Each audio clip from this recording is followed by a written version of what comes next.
নমস্কার বন্ধুরা, মানবীর রান্নাঘরে আপনাদের সবাইকে স্বাগত। আজকে আমার রেসিপি হচ্ছে ম্যাঙ্গো লস্যি। খুব সহজেই গরমের সময় এটা আমরা বানাতে পারি। আসুন দেখে নেওয়া যায় কিভাবে এটা তৈরি করলাম।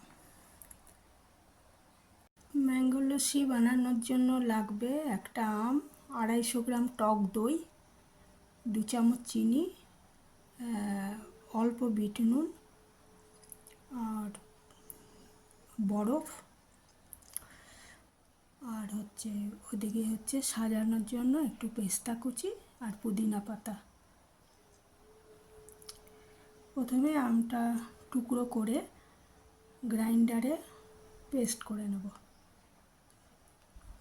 গ্রাইন্ডারের মধ্যে 250 দই, আমটা টুকরো করে নিয়েছি, আর চিনি নিয়েছি, আর ওই হাফ চামচ মতো, ছোটো চামচের হাফ চামচ বিট নুন নিয়েছি। এবার এগুলো একসাথে ব্লেন্ড করে নেব।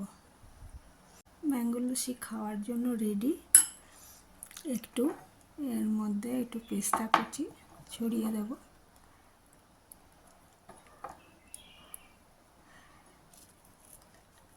আর পুদিনা পাতা দিয়ে দেবো এর মধ্যে।